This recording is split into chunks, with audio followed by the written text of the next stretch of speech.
Latur drugs प्रकरणामध्ये मुंबईहून आणखी दोघांना जेरबंद करण्यात आलेला आहे आणि तालुक्यामध्ये रोहिणा येथील ड्रग्ज प्रकरणातील मुंबई येथून ताब्यात घेतलेल्या 2 आरोपींना 10 एप्रिलला चाकूर न्यायालयात हजर करण्यात आलं।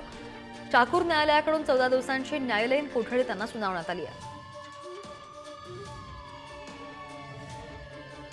बुलढाण्यामध्ये गावामधील तरुणांच्या त्रासाला कंटाळून शाळकरी मुलीनं आत्महत्या केली। तू माझ्याशी लग्न कर नाहीतर तुझ्या आई वडिलांचा मुंडकं उडवीन अशी धमकी या मुलांना दिली आणि त्यामुळे घाबरून या लहान मुलीने आत्महत्या केल्याचं उघडकीस आलंय। या प्रकरणी वडगाव निंबाळकर पोलीस ठाण्यामध्ये गुन्हा दाखल झालाय। भंडाऱ्यामध्ये अवैध वाळू वाहतूक करणाऱ्या 2 ट्रॅक्टरवर गुन्हा दाखल करण्यात आल्याची माहिती आहे। वाळू वाहतुकीवर प्रतिबंध घालण्याच्या दृष्टीने लाखाने पोलिसांनी ही कारवाई केली आहे। या कारवाईमध्ये 11,13,000चा मुद्देमाल जप्त करण्यात आलेला आहे। ट्रॅक्टर चालकाविरुद्ध गुन्हा दाखल केलेला असून 2ही ट्रॅक्टर जप्त केलेले आहेत।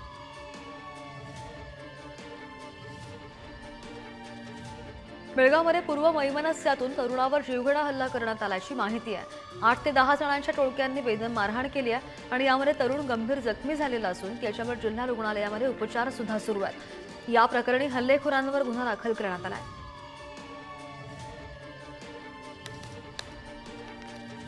नागपूरच्या सीताबर्डी पोलीस ठाण्याच्या हद्दीमध्ये वसंतराव नाईक झोपडपट्टीमध्ये दोघांवर हल्ला करण्यात आलेला आहे आणि यामध्ये एकाचा जागीच मृत्यू झालाय तर एकाचा शासकीय रुग्णालयामध्ये उपचारादरम्यान मृत्यू झालाय।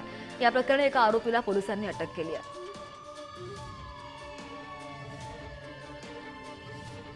वाशिममध्ये पत्नीची हत्या करून पत्नीने आत्महत्या केल्याचा धक्कादायक प्रकार उघडकीस आला।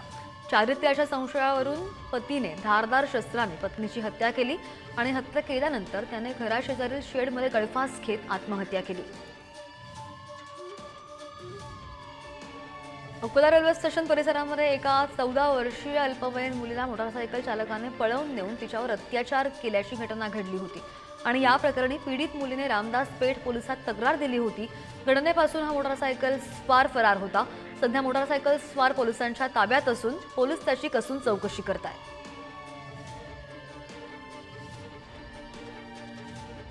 पुण्यामध्ये जुळ्या मुलांची वाढ नीट होत नसल्यामुळे आईनेच खून केल्याची घटना समोर आली। पुणे सोलापूर रस्त्यावर थेऊर परिसरामध्ये ही धक्कादायक घटना घडली। लोणी काळभर पोलिसांनी महिलेला अटक केलेली आहे आणि आरोपी महिलेचे पती सांगलीमधील एका बँकेमध्ये कामाला आहे। सध्या ती माहेरी राहत होती। तिचा विवाह 10 वर्षांपूर्वी झाला होता।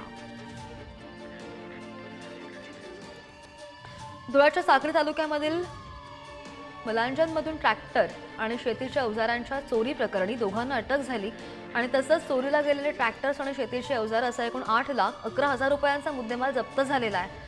आरोपींकडून गावठी कट्टा सुद्धा जप्त करण्यात आल्याची माहिती आहे।